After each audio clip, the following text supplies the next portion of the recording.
So we are back in the City of London, and I love the City of London walk so much.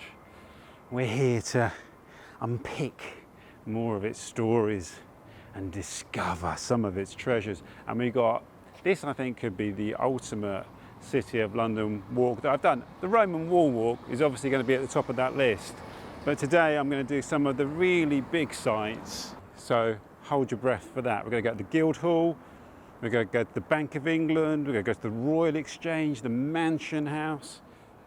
But before we do any of that, there's a really intriguing thread in this fantastic book here, which I really love, and I've forgotten about. It's a book called London for Every Man by William Kent.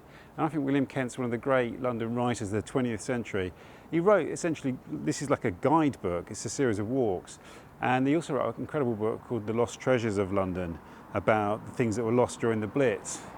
And I just dipped into it, and there's a thing in here, a mention of a plaque on the residence where Shakespeare lived. It's the only residence that can be, there's documentary proof that William Shakespeare lived there.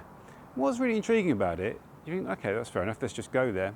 Not so simple as that. None of the streets that are mentioned in Kent's book, I'll put the dates on the screen, but I think it's pre-war, exist anymore. I know. So we're not only looking for this plaque, which probably isn't there, but a series of lost streets. And it's just up here near sort of around Wood Street, sort of on the edge, going towards London Wall. So let's do that. Then we'll go to the Guildhall, and my word, I'll tell you before we go any further, I did go down in to see the original London Amphitheatre. Yeah, that's coming up. But let's go and find this Shakespeare place. So we're just going to go along Aldermanbury, which I guess is named after the alderman of the City of London. And then we'll turn into Love Lane with a bit of luck. And here's an interesting little nugget. This is the site of the Aldermanbury conduit, which stood in this street providing free water from 1471 until the 18th century. This is a great example actually of the kind of thing these walks throw up. I just popped into this little garden here because I was about to say, and this little garden stands on the site of the conduit. But here we have a statue. Let's go and have a look what's on that statue. It links to the reason that we're here. I very much doubt you'll be able to make that out, but it says to the memory of John Hemming and Henry Condell, fellow actors and personal friends of Shakespeare. They lived many years in this parish and are buried here. So they were co-partners of Shakespeare in the Globe, at the Globe Theatre. It says, to their disinterested affection, the world owes all that it calls Shakespeare. They alone collected his dramatic writings, regardless of, what does it say, pecuniary loss and without the hope of any profit, and gave them to the world. They thus merited the gratitude of mankind. And here's a note in the first folio where they talk about the publication of the text and their role in it. Isn't it interesting? And this is the site of St Mary Aldermanbury, which the records date back to 1181. The original building, there was a Wren Church still in this site after the original building was destroyed by the Great Fire. After being damaged again in the Second World War, the ruins were shipped to Fulton, Missouri, where the church was re-erected. One of the reasons I love doing these City of London walks so much, we just come up the street on our way to somewhere else, and we stumble upon all of this, these wonderful stories, that wonderful story of the publishers of the first folio of Shakespeare, the conduit. I had read about the conduit in a leaflet, but I didn't realise it was here. And St Mary Aldermanbury. And I have a wonderful book at home actually called The Virgin of Aldermanbury, and it's a woman's memoirs of working in the city throughout the Second World War and throughout the Blitz. And she talks about this area being like a park. It was so badly bombed that wildflowers eventually grew in its place, and it became a big open park in the middle of the city where office workers would come and eat their lunch. It's a really striking description of a scene, and I guess this would have been part of it, the bomb that fell and destroyed this church in 1940. All right, let's see if we can find this Shakespeare plaque. I doubt it, but you never know. So this really beautiful tower here is all that remains of St Alban's church. It's not known exactly when the first church was built on the site, but there's a legend that says that King Offa of Mercia built the first church here, dedicated to St Alban, in the 8th century. He opened, it was a monastery or a chapel that was dedicated to St Alban, built by Offa in 793. He was quite fond of St Alban for some reason. And the church records date back to 930. This tower here is part of a Wren Church that was built after the Great Fire, but then was destroyed during the Blitz. It's believed that King Offa had a palace on this site in the 700s. You see, that part of London's history that we rarely sort of hear about or talk about. I'm fascinated by it. So William Kent says that this tavern that had Shakespeare's plaque on it, where apparently it's the site of a house he lived at, was on the corner of Monkwell Street and Silver Street, neither of which are here. However, there is Monkwell Square there. He talks about a churchyard, so I think we should go there. I think that's our best bet. So we're just crossing London Wall here, and this is the site or the route of the old Roman wall around London. I will link below the walk I did around the London Wall, and there are sections of it that are visible not far from here actually, so I'll link to that video below, and that's it's a great video, even if I do say so myself. Right, we're right on the edge of the Barbican Centre here. You can see up there it literally says Wallside. So and the Roman wall did go sort of through the Barbican Centre. Again, you can see it in the London Wall walk. There's a section of the wall in the courtyard on the other side there. This is Monkwell Square. I don't know why there's an obelisk there. There's no inscription on it on this side. I shall go and look on the other side to see if there's a reason. That was a little bit of a dead end, but it's good to see it anyway. I've never been down there. The Barber Surgeons Hall is there. I didn't feature that. That is also in the London Wall video, as is, look, there is a section of the Roman wall. It's pretty amazing, isn't it?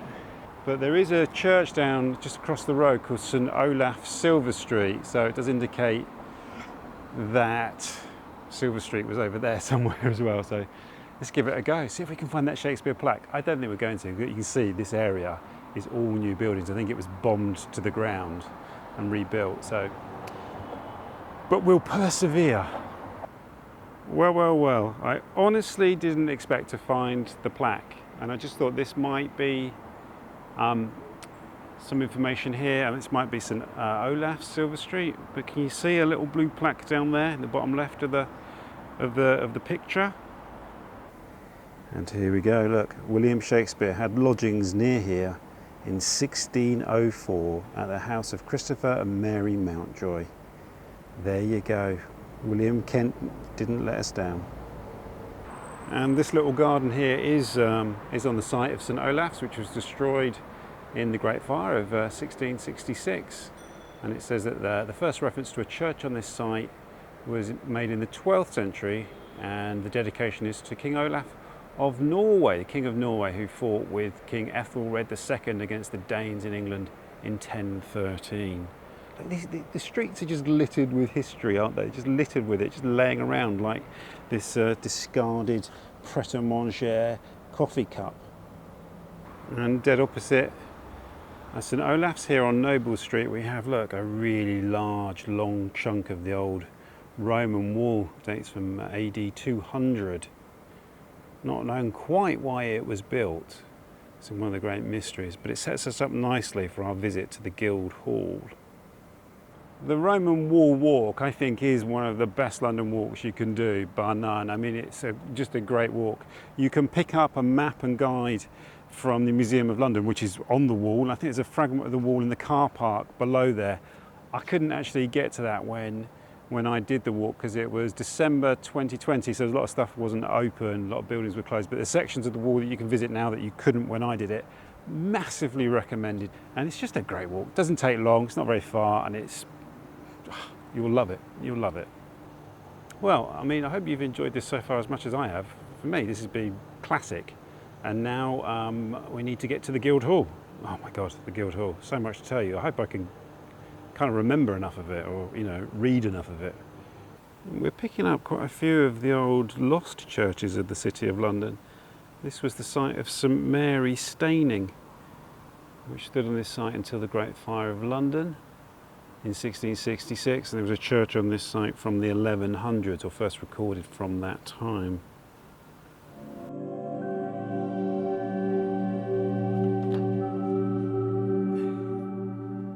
So as I often mention in the City of London churches videos, there were 108 churches in the City of London. That's just in the square mile before the Great Fire of 1666.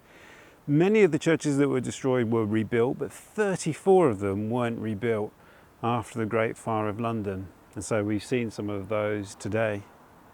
Quite poignant reminders of the city, the ghost city that still lives on with us today, within the built environment, within the fabric of the modern city.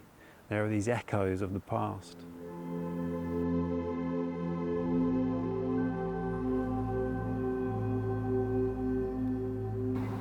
And this building here is the site of Haberdashers' Hall, which stood from 1458 to 1996. Quite what led to it being demolished in 1996, surely not to build this thing. So now we're going to go to one of the most ancient sites in the City of London, bar none. One of its most ancient sites, and it's just up here.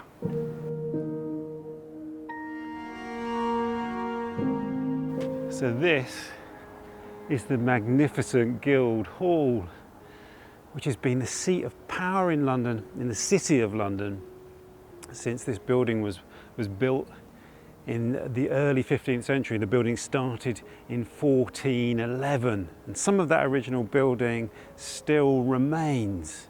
Even to this day, this is the home of the Corporation of London. It's a magnificent centre of London's power. It was built to reflect that power. It was a place where trading decisions were made, where the city merchants, who were real power of the city, gathered together. The name Guildhall, Ed Glynnet tells us, is derived from geld meaning money, a place where the city guilds and the merchants paid their taxes. But more intriguingly, it's also the site of the original Roman Amphitheatre in London, which is beneath the building here behind me. You can go down into the basement and see the remains that were only uncovered sort of by accident in 1988 when they were excavating for this building here, the Guildhall Art Gallery. The amphitheatre was built when the Romans, they set up a city, their first city they set up around AD 40. And one of the first things they did is they said, well, we're going to need an amphitheatre, we need some entertainment. So that amphitheatre was built by AD 70. The walls that you can see down there in the basement date from when it was expanded around the year AD 200. And they believe that the capacity of the expanded amphitheatre was around 6,000 people. That was at a time when the population of Roman London was estimated to be between 20 and 30,000 people. So you could get something like 20% of the population of London in that amphitheatre. And it held all the kind of usual gladiatorial contests that took place there, all the kind of the blood and the gore and all the rest of it, public executions. It probably would have also been a bit of light-hearted entertainment as well, I've no doubt, a little bit of comedy, a bit of stand-up, a bit of panto perhaps. And in the past, the Guildhall was the site of a number of grand trials, including that of Lady Jane Grey, the Queen for 9 days, who was put on trial here and sentenced to death, which is rather tragic fate to befall a 16-year-old girl. The Lord Mayor of London is only outranked by the monarch within the City of London, and this is where the election of the Lord Mayor takes place. It's also where the election of the city sheriffs take place, and the role of the city sheriff predates even that of the Lord Mayor. It goes right the way back to the Anglo-Saxon period, and it's the sheriffs who come together with the aldermen, the beadles of the City of London, and elect the Lord Mayor. And then the Lord Mayor throws a grand banquet in November.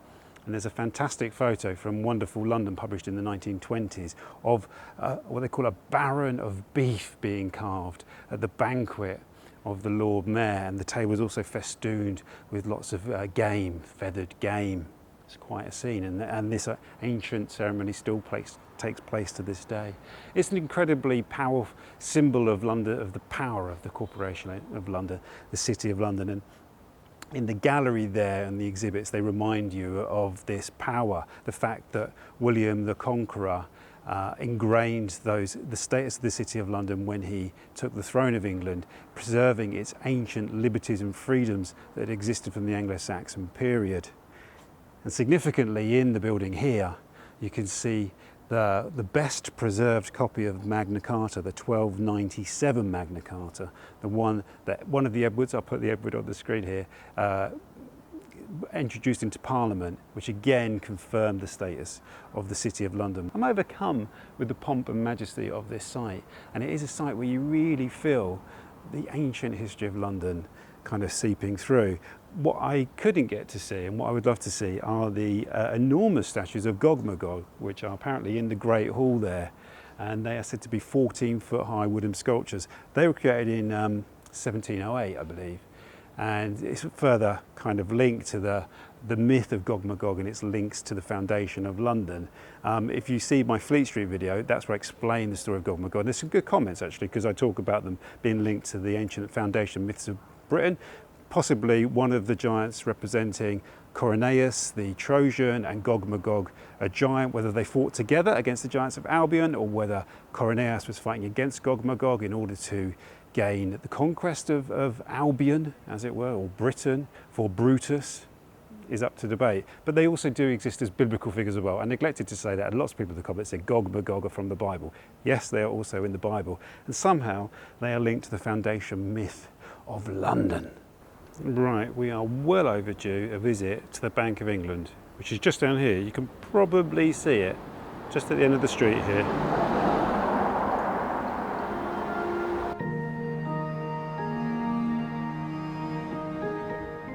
And here we have the rear of the Bank of England, which I'm showing here because this street here is called Lothbury. And I read somewhere when I was walking the Walbrook that Lothbury takes its name from the fortification of the Kentish king Lothar's Berry. That is possibly a little bit dubious, I don't know, but I like that story. And in the low portion of the street down there, you can see is where the River Walbrook runs beneath the ground. Let's go around to the front of the Bank of England. Here you can see we're in the ward of Walbrook.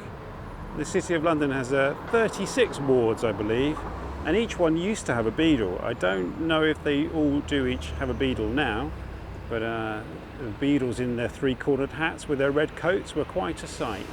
And here it is on Threadneedle Street, the old lady of Threadneedle Street, the Bank of England. Threadneedle Street taking its name from the city needle makers. Pretty straightforward. And the Bank of England was founded in 1694 as a private bank with private shareholders to raise money for one of William III's wars against France. And it remained in private ownership until it was nationalised by the Attlee government. And it's an independent bank now, but under the control of the Treasury. And this rather impressive, imposing building just over the road on the other side of Threadneedle Street from the Bank of England is the Royal Exchange, or the last incarnation of the Royal Exchange. I think this is the third version. The original one was set up by Thomas Gresham in the 16th century as a place for merchants to meet and discuss business. And you can imagine in a city such as London, a merchant city such as London, it became an incredibly important place.